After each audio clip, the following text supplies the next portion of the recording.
When 85-year-old Themba was in hospital, his doctor, trying to determine Themba's mental state, he said, "What gets you up in the morning?" Themba shrugged and said, "Probably the same thing as everyone. I have to go to the bathroom." Hello, family. Good to have you here and welcome to Motivation Monday with Dr. T on Talk with Rams Live. He's our personal development coach, and we continue drinking from his well of wisdom, and we still continue on our positive self-talk topic. Those of you watching us from elsewhere, you can still join us in the room next time. Just drop us an email on rams@talkwithrams.com, and we will invite you and give you the login details. Hello, Dr. Thando Sibanda. Hey, Rams, how are you doing, man? I'm dark and lovely, my brother. Are you well? I'm well. Seeing I cannot complain about the cold. I am very well. You are summarily dismissed on the cold. There's no cold, nothing. But Dr. T, I must say this, thank you so much for the greatness of your work.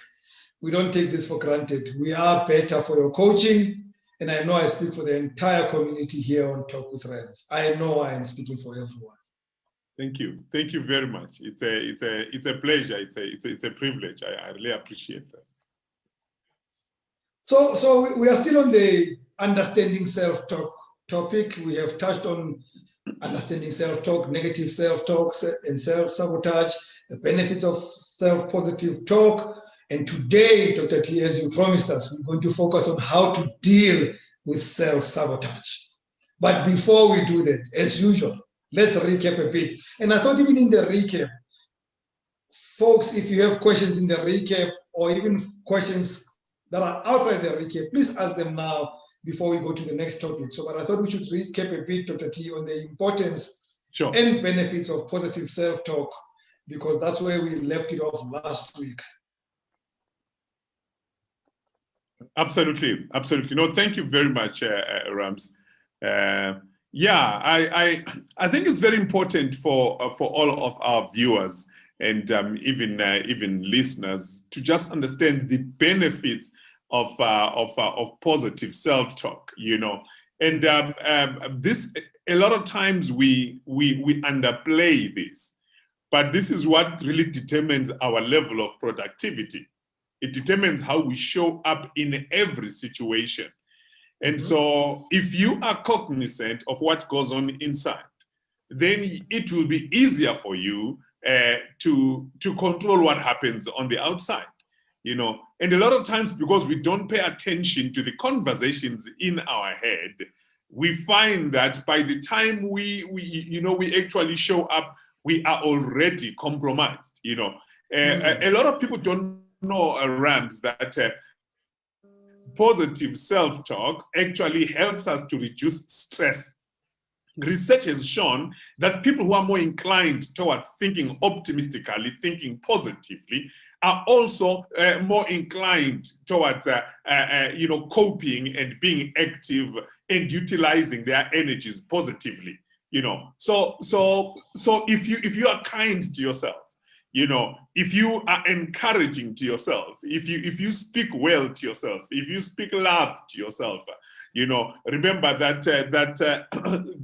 that experiment that was done in Japan, where they took 30 days, and they spoke negatively to plants and spoke positively to another set of plants, and the results were different, and spoke negatively, to water, and the water molecules sort of coalesced in a very scary way, and spoke softly and positively, and the actual molecular shape of the water was so much different.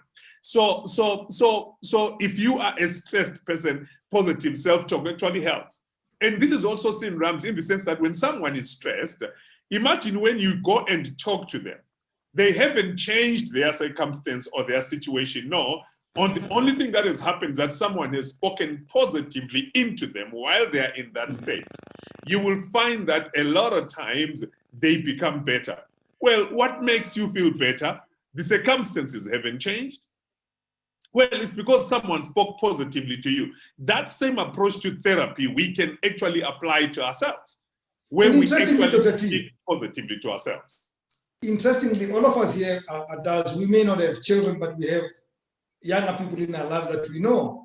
And we every day speak positively to them, don't we? I mean, they go through battles and stuff like that, and we give them positive self-talk, but we don't, at least positive talk, but we don't give ourselves that talk. No, we are normally very hard to ourselves. And because we are constantly in a state of near panic, For example, if at work, your boss comes and says, you know what, can you step into my office? We need to have a chat. He has said, step into my office, we need to have a chat. What's the first thing that you say to yourself? What have I done wrong? Yes.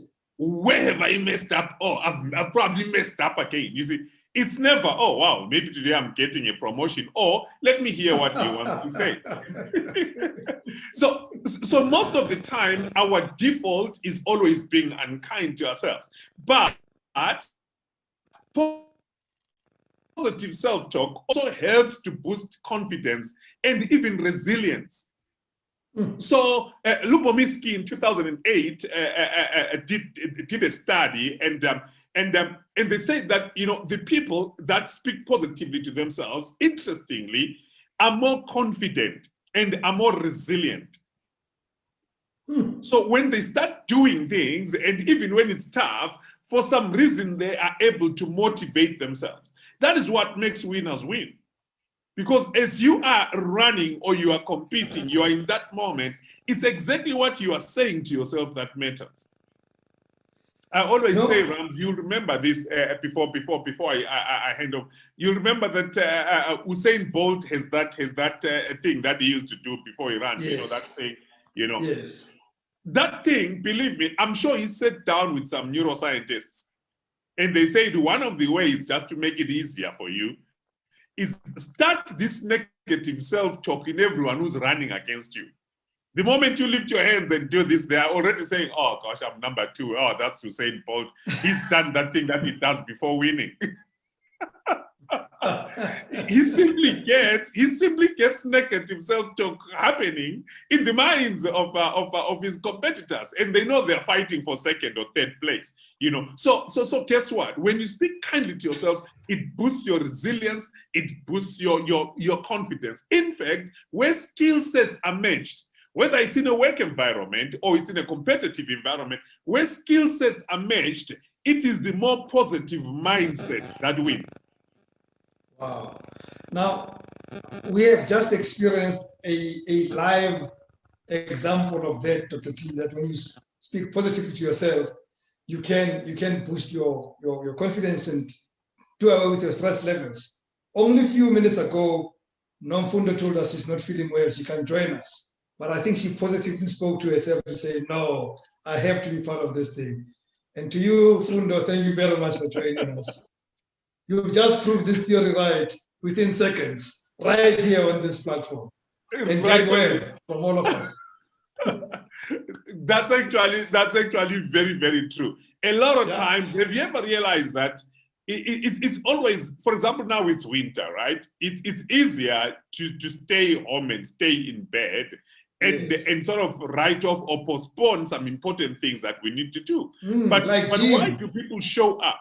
It's because you say to yourself, you know what, let me go there. It's important, you know, I can do this, I can be active, you know, and you find that you are actually able to function and your system gives you energy.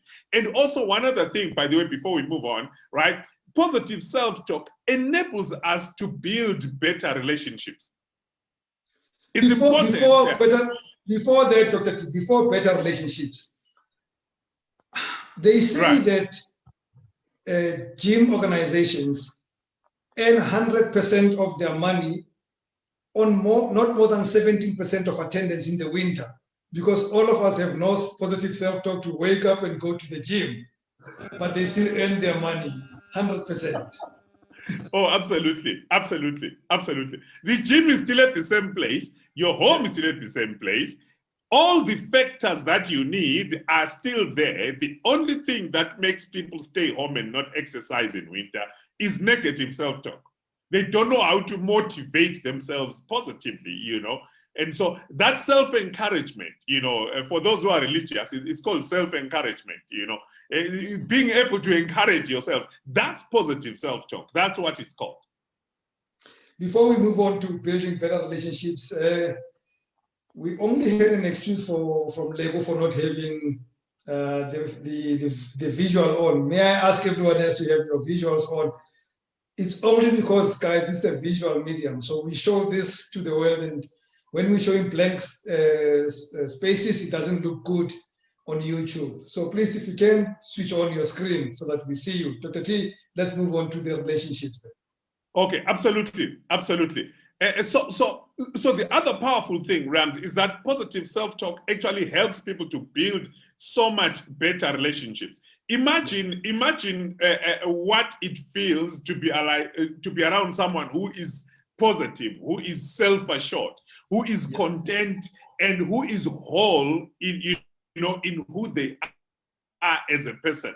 That person will exude confidence, right? And that person, whatever is in them sort of comes out around them, you know. And so that's very, very powerful, because then that's when we realize that what you give on the outside is actually who you are on the inside. In fact, another research was done, you know, by Assad, Donnellan, and Conga in 2012, and they found that couples who were more optimistic about their relationship, about life, you know, they cited higher levels of cooperation and positive outcomes within themselves. So the sense of optimism, just having a sense of optimism without even a change of circumstances, will help you connect better with people around you. And that's why I love the practical aspect of this show, where we then challenge our people and say, for this week, in your relationship, whether it's at work or it's at home, be positive first to yourself and see if the more confident you feel, the more optimistic you feel, if that is not going to actually start seeping into the relationships around you. You know, you can gauge the quality of your relationships around you by the quality of the self-talk that you have within you.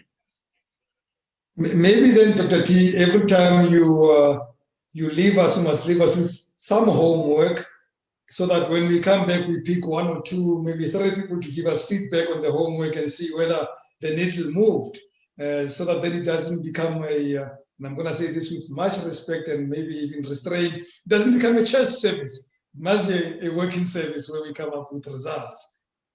Oh, absolutely. So, let's step up. Let's step up, Dr. T. Now, in getting to the last leg of this conversation, we've had this conversation for 3 weeks now. We get into the last leg of it. I'm going to start with a story. Folks, I'm about to boast, okay? Listen to this story very carefully. So I went to play golf yesterday. And golf is played in 2 halves. We play 18 holes in full, but we play 9 holes first, and then we play the other 9 holes after a break. But the break was long. It's normally between 10 and maximum 20 minutes. But for some reason, there was something wrong at the halfway house, which is what we call it. It took us about 45 minutes, almost an hour. I was getting frustrated. I had played the first 9 very badly, and I gave myself, I realized I'm self-sabotaging because now I'm blaming everything. Circumstances are bad, I'm playing badly, and I thought, no. I then took out a few balls from my bag. I went to something that they call a practice green, where you practice putting. And we normally do that before you play. But I spent 15 minutes doing that while we were waiting for the field to turn. Guess what? The back 9, I have never putted badly. In my history of golf, not only yesterday, I putted amazingly because I started saying, I'm just going to work on the putts and a new routine on my putting. And I realized all I did was to stop self-sabotaging myself, because that's what I was doing as I was moaning, sitting there, complaining about everything around the world until I found something positive. And on top, if you know golf, I also made an eagle on one of the holes. So, Dr. T and everybody else, you can give me a hand. Let's talk about breaking the cycle of self-sabotage, then Dr. T. Oh, absolutely, absolutely. And thank you very much for that story, Rams, because it really shows us that a lot of times our output is dependent on the conversation that we have within us.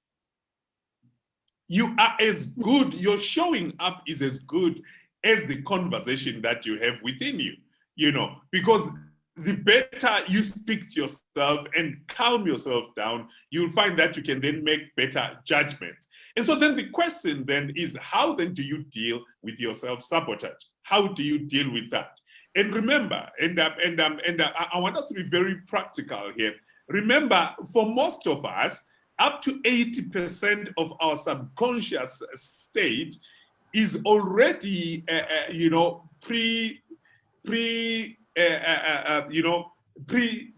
pre-stated or pre-positioned towards self-sabotage. That's why it's difficult to love somebody who does not believe that they are worth loving. They may be cute, they may be beautiful, they may be handsome, you know, they may have all the abs in the right places, you know. And guess what? But if they don't believe that they are worth loving, they will make it very difficult for everybody else around them to love them. So again, our conversations determine our self-concept. Our self-concept then determines our self-confidence. Then our self-confidence determines how we show up. That is why it becomes very critical for us. If we want to break the cycle of self-sabotage, the first step is to be very clinical and identify how are you sabotaging yourself or how you are sabotaging yourself. And I always challenge people, and I always challenge, during interventions like this, where I say, take a piece of paper, create 2 columns. On the left, list the healthy habits that you'd like to be doing. And think about the times in your life when you may have tried to implement them. What happened? On the right column, you need to then write down to each healthy habit exactly the actions or thoughts that stopped you from doing it or from keeping it up. We are all good at starting, but how many of us are very good at finishing? And the question is, at that moment, what makes you stop? Because there's always a conversation. There is nobody who just stops doing something productive without a justifying conversation. There's always that justifying conversation that comes as a thought. But that thought, actually, remember, your thoughts are expressed in words. Those are the conversations I'm talking about. Somebody started writing a story and they stopped somewhere. Someone started exercising, they stopped. You know, someone started connecting with other people and they stopped. At that moment of stopping, you need to be able to identify the very thoughts or the conversations that made you stop doing something productive. I don't know if this is resonating with our viewers, with our audience. Well, let me ask our family, let me ask people in this room, a question, and this is a question that I stealing from you. It's not my question, guys, because I speak to Dr. T a lot, and the question that he always asks is, what goals have you had for yourself for a very long time, but have never been able to accomplish? Or another question, if it's not a goal, what do you consistently fail at for no obvious reason? You know, there are things we fail at because there are clear reasons. Maybe we can't afford it, you know, maybe because it rained, which is also not a good excuse. But there are things we fail at for no obvious reasons. Can you think of one or two? Because I think it's time we had a conversation, all of us here. But Dr. T, you can continue and I'm hoping people are going to volunteer a few responses as we go forward. Not written responses, but spoken responses. Sure, absolutely. If somebody wants to say something, maybe you can just put up a hand. Then after we engage, then you can sort of put the hand down. In fact, just to add to that, Rams, we find that there are certain particular areas where we find ourselves procrastinating or putting off making a decision. Not because there is particularly anything wrong with making the decision then, but, you know, one of the key things, like for example, one of the things that I always have to fight with in my own mind is this concept of saying, I have time. That always comes up quite a bit. Say, for example, there are things that I know I need to do. Maybe I need to prepare for this, I need to prepare for that. And it's a Monday, and say the presentation is on Thursday or Friday. Maybe I'm speaking at a certain company or I'm coaching a client, right? I always want to give myself at least 3 or 4 days, if it's at short notice, to prepare, you know, because then the mind processes. Then when I come back to it, you know, it's very doable. You will find that one of the conversations I always have to deal with is this concept of saying, I have time. No, I can relax because I have time. You know, I thought that was a positive thing until I realized that actually this is self-sabotage in disguise. Because it massages my ego of relaxing while postponing what I need to be doing. And by the time I actually get to do it, even though a lot of times it is good because it's stuff that I know, I could have gone deeper had I done it early enough and then subconsciously brooded on it as time comes closer. I don't know, maybe I'm the only one that has had to deal with that thing of saying, I have time. We have a hand, but before you speak, what I see on screen, I don't even know how to pronounce the name, but you'll tell us just now.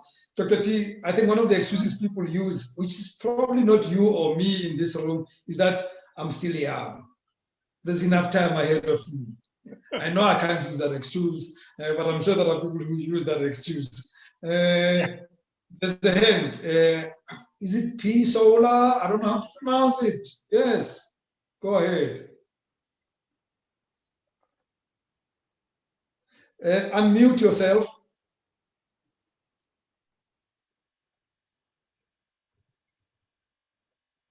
P Solar? I'm not sure. I can't see the name, so I see what's written on the screen as P Solar. And you're wearing a hat, pinkish in color. Yes. Can everybody hear me now? Yes, we can hear you now. Hi, everybody. Hi. I just joined, but I've got a question, hey? And I think this is going to take almost everybody to respond. I think I'm speaking on behalf of women. You know, we are fully aware that in our cultures, in our society, the responsibilities that women have are obviously bigger than the responsibilities that men have in a greater dynamic. You know, without getting into what those dynamics are, I guess we're all aware of that. But what I want to actually maybe tweak our minds with is, how can I, as a woman who is so ambitious, a woman who has visions, a woman who has goals, how can I make it a point that, you know, I balance my responsibilities in such a way that I don't sabotage myself? Because part of the reason why we end up as women not really getting to where we want to get to is not because we don't want to get there, but you put the goals, but you just realize, with time that, what, this is not gonna work. You keep on postponing it. Okay, maybe next month I'm gonna attend to this way. You keep on looking at different ways of really accomplishing these things. But at the end of the day, you realize, what, Sister so-and-so probably went through this, before me. Those that went before me probably went through this. And before you know it, you are frustrated. You haven't accomplished much, but it's not that you just don't want to accomplish things. Things are just not the same with these dynamics between the genders. But now, how can I get out of that, limitation, that kind of, war that is going on within the society as far as the development and, the goal realization of women is concerned? Before you respond, Dr. T, may I please ask that you share with us your name? I didn't get it. Oh, okay. My name is Lady Sime. I'm Coach Sime. I'm using my husband's laptop. That's why it's written P Sola. I'm not P Sola. Okay, Coach Sime, we got you, Coach. Okay. Before you respond, Dr. T, I'm going to do a follow-up question with you, Coach Sime, before we go to Dr. T. Do you have a specific example? Like, is there a specific thing that you could mention that not necessarily you, but you know of a woman denied or stopped herself from doing, that you think she did it only because she thought those ahead of me tried it and didn't manage to do it? Okay, now I think let me actually phrase that so that everybody understands what I'm talking about. It's not that women kind of get discouraged because someone before them didn't manage to do ABC. Women are finding themselves in a situation whereby it's like difficult to accomplish their goals because of the responsibilities that are expected from them in a wider spectrum that is beyond just, being at work. Balancing between home and work and your dreams is not as easy for women. Like, I'm not saying it's easy for men, but it's actually more difficult for women. And I've realized that myself. I've had to postpone some of, my goals that I would have achieved had I, the balance that I need, because it takes even more resources as well for you as a woman to get out of this kind of trap, which is almost like a rat race of doing this on Monday and you're thinking, okay, tomorrow things are going to be different, but you realize tomorrow there is still more that keeps on multiplying and therefore limiting women from realizing their goals and achieving their, their visions that they so much would love to achieve. So my question is, how do we therefore help women like me, women that are ambitious, or maybe women in general, because I believe everyone has a dream, but in that dream is really a lot of dynamics of how do I achieve this, with the responsibilities that I have. Is, for instance, studying. If I could, I would be far by now, just to give an example, but you find that, it's just, there's so much in our plates. How do you guys, as men in our society that wants to see your women, taking those positions, rising up and taking their space, how do we encourage us to actually take a leap and move forward? Thanks. Thank you very much, Coach Sime. And it's wonderful to have more than one coach in the room. We feel balanced by you so that Dr. T does not dominate us, Coach. Thank you very much for that. Thanks. Before you respond, Dr. T, to all the other women in the room, sisters in the room, does what Coach Sime just said resonate with everyone, or at least with most? You just have to nod or to do something. Okay, I'm seeing nods, great stuff. Even the sick are nodding, which is very important. Dr. Thando Sibanda, the ball is in your court. Okay, all right. Yeah, well, thank you very much for that one, Coach Sime. Right. I think I'll respond at two levels. The first one, of course, is just the imbalance, as you rightly mentioned it, the imbalance of circumstances, especially coming from a very African point of view.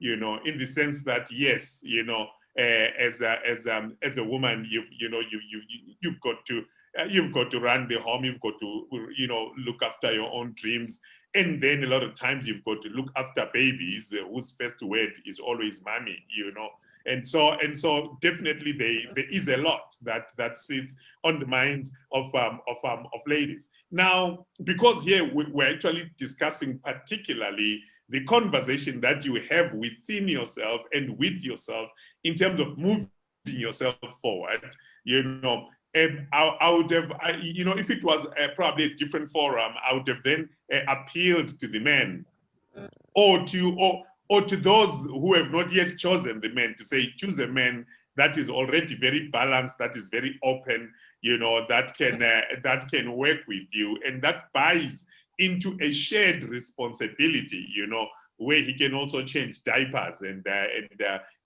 he can also take out the trash, and it's not just a woman's job, where he can support your dreams and goals. So there's a lot of things there, right? So our own choices in terms of the people that we choose into our lives is very important. But secondly, even when you are faced with all of these different circumstances, I think one of the key conversations that you need to have with yourself, number one, is the conversation of self-confidence, the conversation of capacity.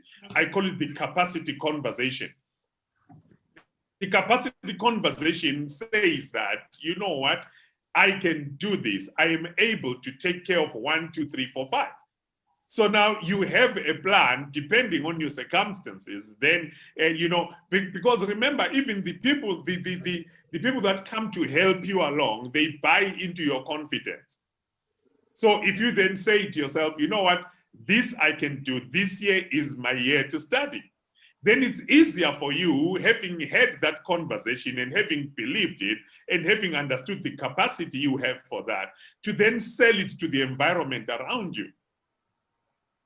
And that is why you find that a lot of times people can come together, whether it's happy and the kids, everybody can come together and assist when they know that mommy is studying and mommy has to study. So there are two ways of approaching that. If you are studying and you are also running the home, it can be a point of frustration where you are always complaining and saying, guys, I'm tired because I'm studying. Can't everybody see I'm studying?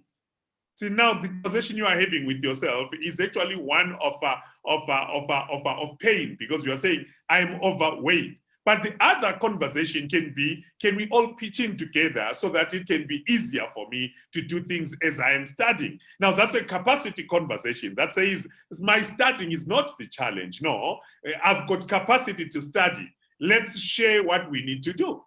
So how you posture yourself determines also how the environment around you responds. But at the end of the day, it is important that you exercise your capacity to dream, and you exercise your capacity to go after the dreams that you have. A lot of that will always come from the confidence. And guess what? Another thing before I move on is that a lot of times women give up, and that's the point where I came to say you need to track your self-sabotaging thought. Even when you are faced with a lot of things and you've got to juggle a lot of balls in the air, there is that moment where you sabotage yourself and you say, you know what, I'm just going to leave the education, or I'm just going to leave this, I'm going to have a gap there, a gap there. The moment you identify that moment of transition in your thinking matrix, that's the most important moment, because now that shows you where the issues are. Remember, our thoughts determine how we feel. It's not the feelings that determine our thoughts. No, it's our thoughts that determine how we feel. If you feel lonely, right? If you think you are lonely, then you start feeling lonely. You don't feel lonely, then you think, oh, I'm actually lonely, that's why I'm feeling this way. No, you first of all think it, then you feel it. That's the order. And once we realize that, we need to go straight to that point of saying, where do I sabotage myself? This is where I sabotage myself. Oh, okay, how can I change the conversation within myself so that I can feel and posture myself better, even in the environment where I have a lot of different things to do. So it still comes back to the conversation you have with yourself. You know, I've seen a lot of ladies, women that raised up a number of kids and were still able to accomplish a lot of dreams. How did they make it? When some of the ladies, maybe that even had less pressure, did not make it. You see, sometimes it's not even necessarily the pressure of the circumstances. No, it is the conversation that goes on within us in terms of our capacity to handle the pressure and the situation around us. Thabo writes on the chat box, Dr. T, that I quote him, "For me, most of my failures are as a result of lack of confidence and secondly, procrastination. I constantly put things for later action." Yeah. The question I would have wanted to ask him, Dr. T, is why does he think he does that? Why does he think he procrastinates? Well, it's not. Yeah, let me reframe it. Procrastination feeds off a certain thought. Remember, procrastination doesn't happen in a vacuum. Procrastination feeds off this thought that says a lot of times, and I know I'll probably step on a lot of toes because people now believe this about themselves. A lot of us love to say, I work better under pressure. So that doesn't even mean that I need to get into a company where there's a lot of pressure. No, we end up then creating the pressure by postponing things so that now we've got to move fast because the deadlines are looming. And then when we deliver, we say, oh, I'm actually very good under pressure. So therefore, next time your subconscious framework, you know, the way now that you are training your system is that I will put it off because I can deliver on short notice. I work better under pressure. So even when there's no pressure, you will create the pressure yourself so that you can work better under pressure. Now you are a procrastinator. That's what it becomes. True to your prediction, Dr. T, Tebo says you are getting personal. But let's move on. How do I monitor my negative thinking? Because I need a tool. I need something that shows me so that I can monitor it. Oh, absolutely. I know Nomfundo is a question. Do you want me to respond to that? Or do you want me to let's you know, Nomfundo came here on crutches. She deserves all the attention she can get. Nomfundo, go ahead. Hi everyone. No, before I speak, I think somebody.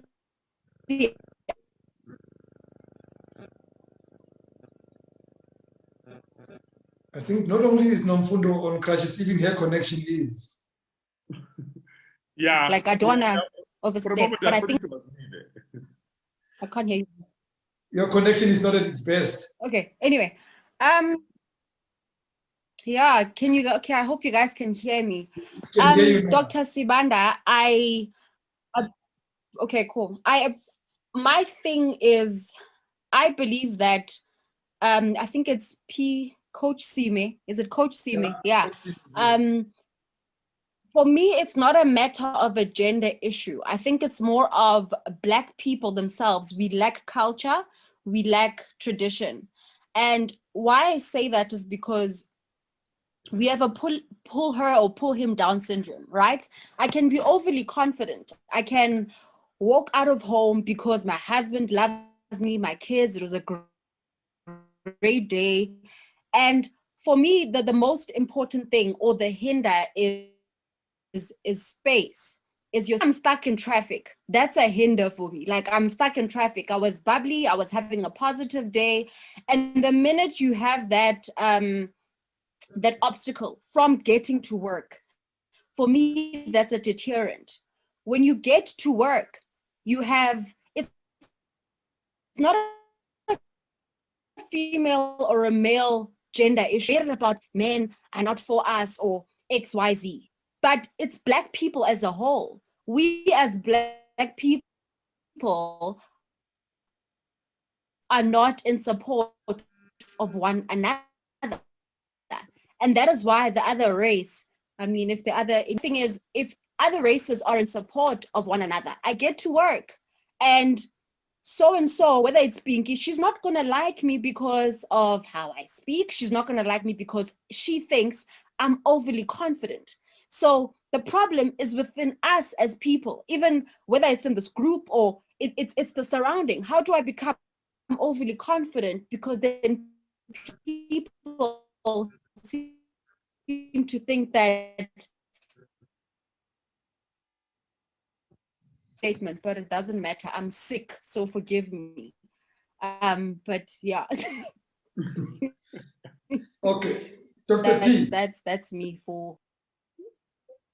Before you respond, thank you very much, Nomfundo. Before you respond, Dr. T, I am not dismissing what Nomfundo is saying, but I'd like us to stay on track of what we are doing and not fall into political talk. And I'm happy. The engagement is a good thing, and we are engaging, and it's a great thing. But I just want us to be careful that we don't start a conversation of Black people and white people and stuff like that. We are on a program of personal self-development. And part of it, which is what we're doing, is to take personal responsibility of where we're going, in spite of circumstances, in spite of the pull her down syndrome, in spite of the pulling down, because they're there, and she's right, they're there for everybody. In fact, I can argue that you're gonna find, if we're gonna go race, the white people will also tell you there's a pulling down syndrome in their spaces and stuff. So I'd like us to really refocus it on what is my responsibility in that case when the traffic is slow? What is my responsibility when my boss is not allowing me progress? What is my responsibility when my male colleagues, sexually harass me and they make it difficult for me to do my job? So I'd like us to refocus it that way without dismissing the concerns that Nomfundo has raised. Absolutely, Rams. That's very correct. I'm sure you will see even how I framed my response to Coach Sime, because my point was, at that point, in spite of everything that you are facing, at that point that you then make a decision to give up what is happening. And that is where I want us to zero in on this point of mine, that it's important to monitor your negative thinking, that negative self-talk. You need to monitor it. You actually need to find it. In fact, it's something called monitoring your stream of consciousness. So think about what you say to yourself whenever you start engaging in negative self-talk behavior. Write down your negative thoughts. One time I was very encouraged when I was watching a show and they were interviewing Jackie Chan. Jackie Chan took out a small notebook. He says, you see, I get ideas.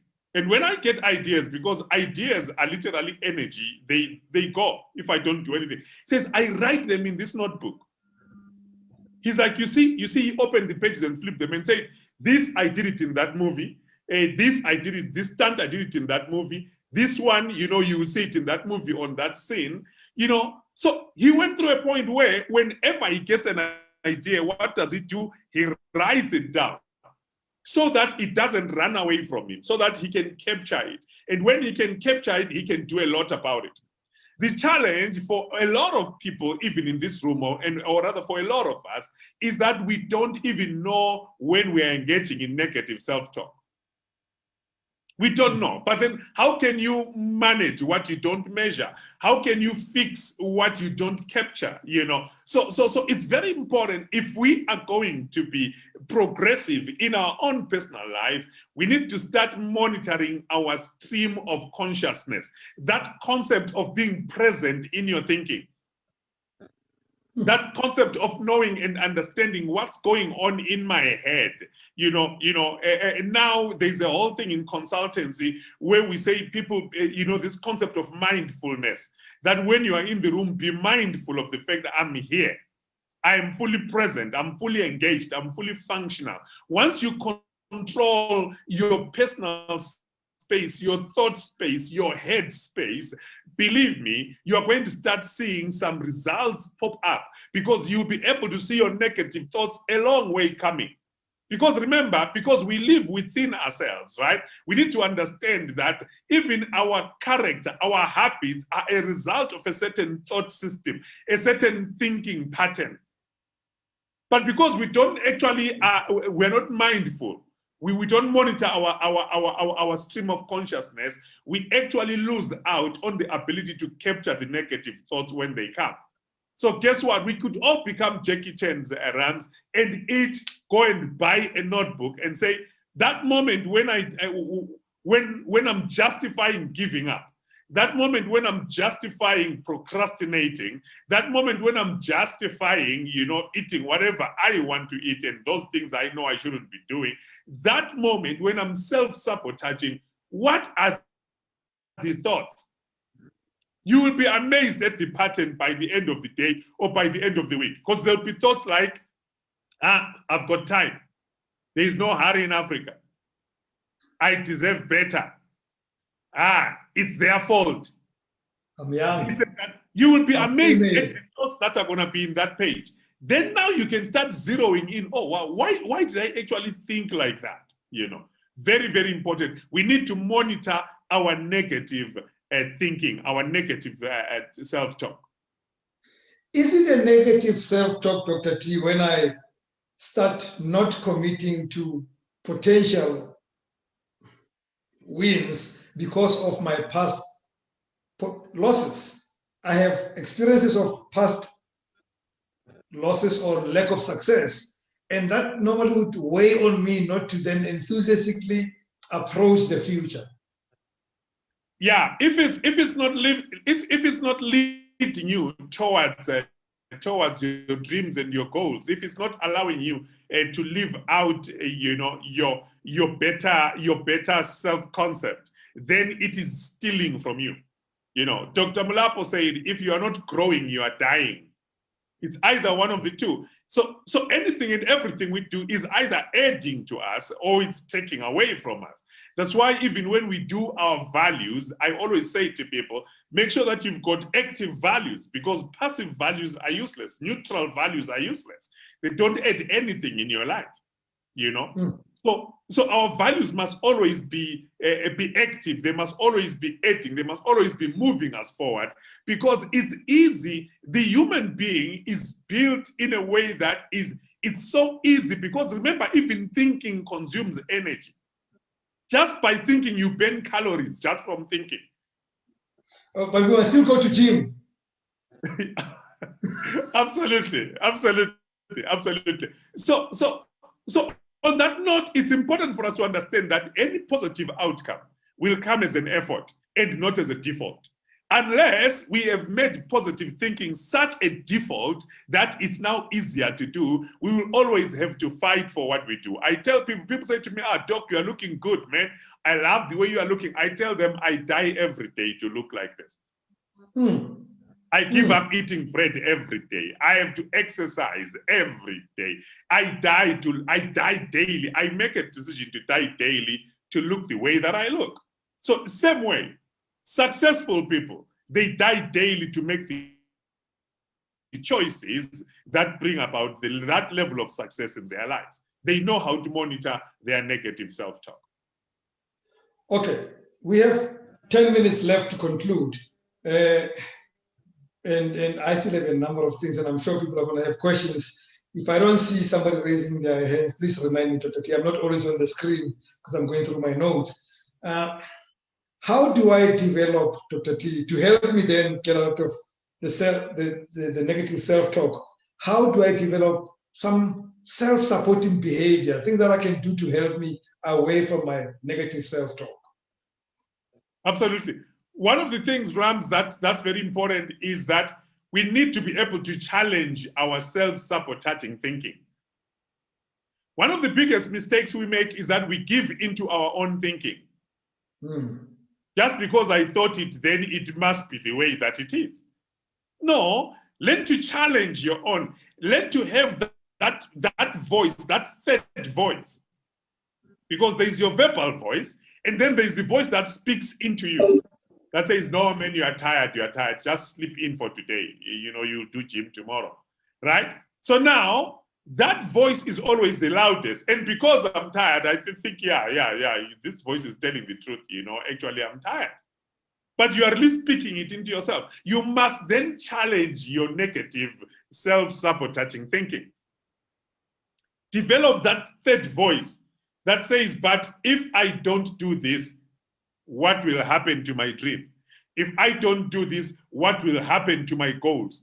If I don't show up for myself in this way, what will happen to the next level? You see, the moment we start developing that voice, that learns to challenge our negative thinking, that challenges our self-sabotage, we will not be able to overcome it.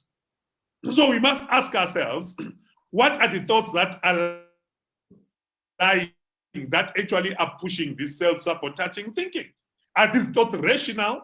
Are they based on any clear fact?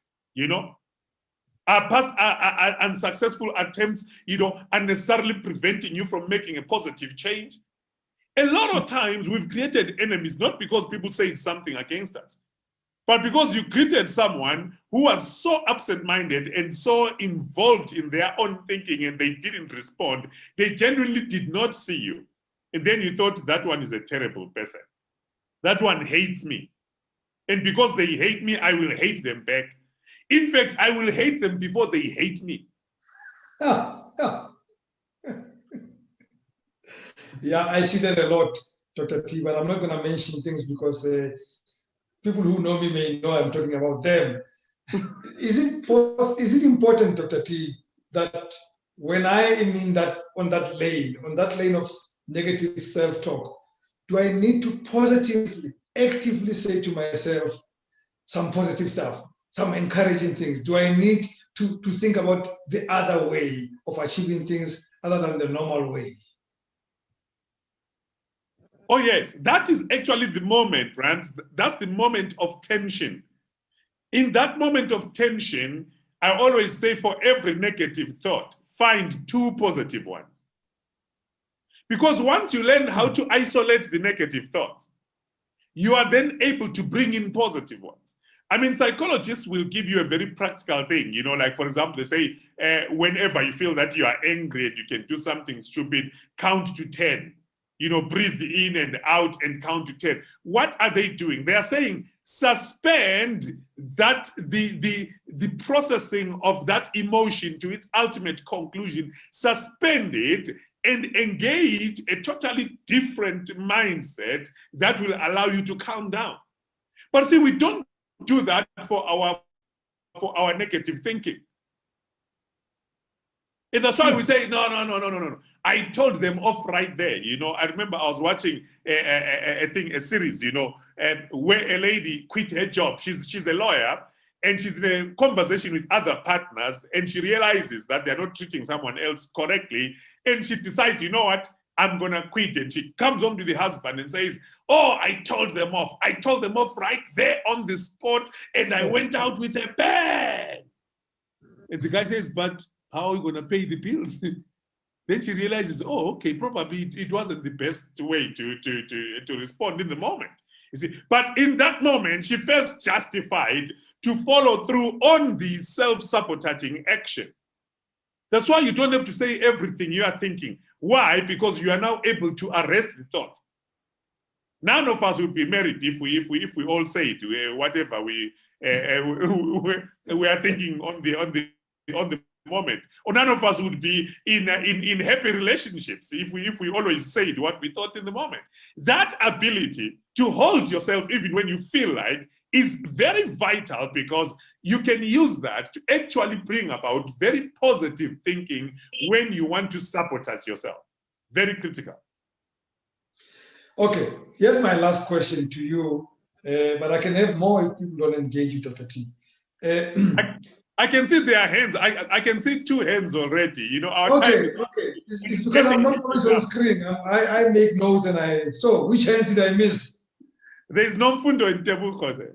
Let's go to Tebuko. No Mfundo is chewing more than she can bite, or biting more than she can chew. Tebuko. Unmute.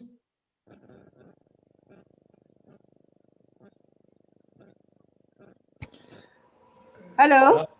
Hello, now we can hear you. Go Oh, ahead. Thank you very thank you. much. Thank you so much for this opportunity. I think I like what I'm hearing from Dr. T today. You spoke a little bit Sorry to about... interrupt you. Sorry to interrupt you. Dr. T, she says she likes what to say today, which means other days, she's like, I hear you. I hear you. I like it more today because I read something similar to what you said today. Right. Not that I didn't like it the other times. You spoke about the narrative that one would have in our minds at the moment where we self-sabotage. And I think I wanted to go back to the point of being present and being conscious. I have now recently started meditation. I think it's one way of helping one to be present and actually to be able to process things and to be able to get rid of the negative thoughts and the narrative. Because I think last time you spoke about beliefs. And I think the narratives that you have during that time where you're about to self-sabotage are actually based on your belief system.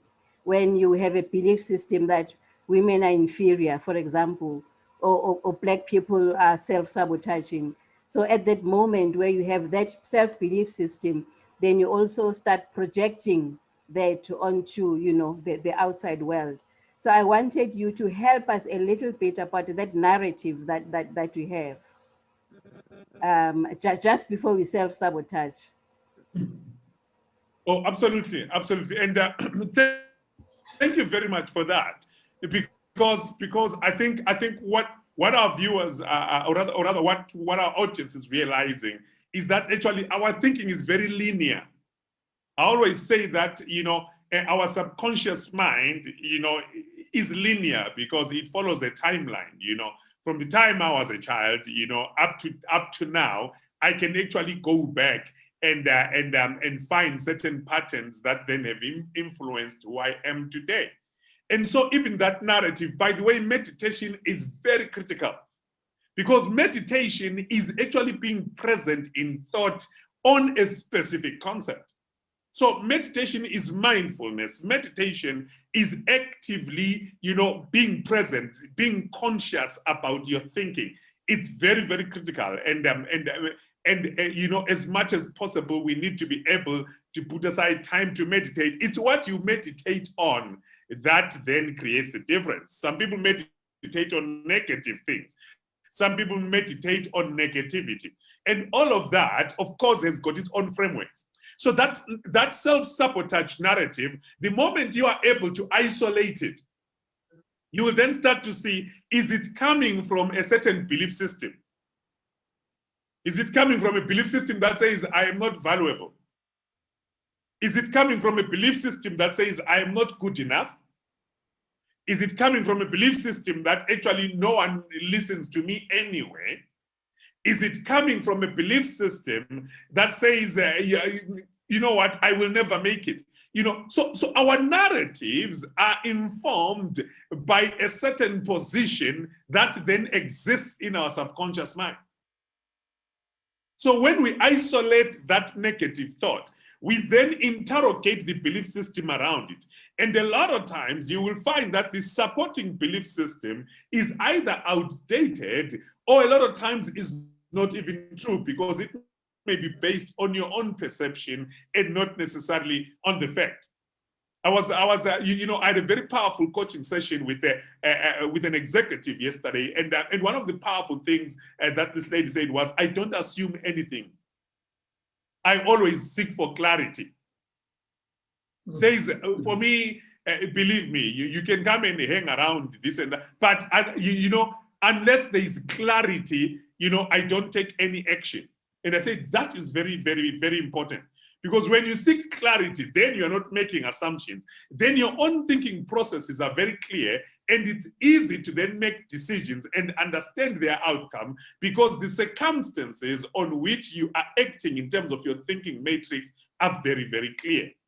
So if we're going to take anything out of the session tonight, Rams, I think it's important that we actually isolate you know, that negative thinking, or rather that self-sabotaging behavior. We isolate it. Then secondly, we challenge it or interrogate your self-sabotaging thinking. What is it? Why am I thinking like this? Where is it coming from, right?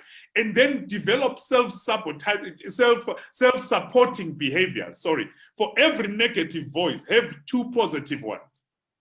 If I feel I'm not good enough, well, there are other areas where I'm actually good enough. Some people think I'm just not good, but you are a parent. You are even good enough to give birth to babies. You have a job. You are good enough to actually be employed. You are good enough to do. There's a lot of areas where we are so good enough that if we focus on the fact that we are good enough in a lot of areas, we will realize that where we think we are not good enough is simply an isolated incident that should not then cloud the overall judgment of who we are. And my last point, I know our time is up, is that we need to develop our own and create our own self-care plan. This is a list, Rams, and I'm going to challenge. Next week, I'm going to ask, by the way. That's homework. That's homework now. That's our homework. Yeah. Everybody that's hearing us, go and develop your own self-care plan. This is a list of daily practices that you will engage in to foil your inner saboteur. That voice that says, I'm not good enough. That voice that says, let me put it off. That voice that says, you know, for the last 2 years, you've been meaning to clean the garage and you've been telling yourself, I'm busy. Tell yourself, I'm going to be busy cleaning the garage. You see now that's a strategy. If you are keeping yourself away from doing something because you are busy, one of the ways is tell yourself, now you are going to be busy doing that. I'm going to be busy reading, so that I'm not busy watching the TV or not busy being on Facebook. I'm going to be busy doing what I'm supposed to be doing. So that will enable us to develop these healthy habits. So please go and do a list, right, of these daily practices that you will make to foil and to frustrate that self-sabotaging thinking that makes you to give up. I remember Tony Robbins saying that a lot of times, once he wills it, he doesn't take it to his reasoning. For example, when you know, I've got to wake up and go and exercise, don't leave that to the debate of your mind as to whether tomorrow do I have to go or not. Because now the weather will come in, then the baby will be crying, then the boss will be phoning, and then this and that. The moment you bring it to the reasoning, a lot of times you are going to fail because there is a lot that goes against, you know, the direction of your dreams. That's why you've got fewer champions. There are always fewer champions than everybody else. There are always fewer millionaires and billionaires than everybody else. There's always fewer people that reach the top than the rest. Why? Because everybody else falls prey to this concept of self-sabotage, because we don't know how to isolate those instances of thought and then follow up with positivity. So we can become the minority in terms of progress, Rams. Wow. Wow. You know, Dr. T, when we spoke earlier today, you thought we would have reached the end of this conversation last week, and I said, no, we haven't. Now, guess what? We haven't even completed this one today, but that's fine. I think we're done. I really think we're done. I think we need to move on to a new conversation next week. And you wanted us to focus on personal growth. Is it, am I right?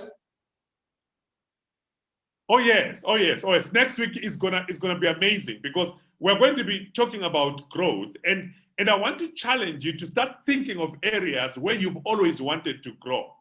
Maybe you've wanted to grow in your finances, maybe you wanted to grow in your relationship, maybe you wanted to grow in education, maybe in any area where you've always wanted to grow. So we're going to ask people next week, where have you wanted to grow? Where have you wanted to grow? Where? And then we're going to get into the session, because guess what? Now that we understand the concept of self-sabotage, now whenever that sabotaging voice wants to come against our concept of growth, now we know what to do to silence it. We're gonna have fun. These next coming weeks and months ahead are gonna be cool, man. So we have homework. The first homework is to list the things that we do to self-sabotage and then list what we're going to be doing to work against the sabotage. But when you come in next week, please also come up with, even if it's just one thing, to say, what is it that you want to grow into that you've been postponing or whatever, and you're going to work on it. So we're going to start with the homework first. We don't go into the detail until you give us the answers to the homework or you get out of class. I'm going to be the principal next week. I like that one. Folks, thank you so much for joining tonight as usual. And that includes you, by the way, watching from wherever you are watching or listening, because not everybody's inside the room. Others are watching and listening to us from outside the room. I always thank you for that. But most importantly, thank you very much, Dr. Thando Sibanda. No, it's been a pleasure. It's been a pleasure. I enjoy these sessions. The engagement is amazing. Excellent. So everybody, inside or outside the room, never stop engaging. We are on rams@talkwithrams.com if you want to send an email, and we can always engage and connect you. From me, Rams Mabote, goodbye and God bless.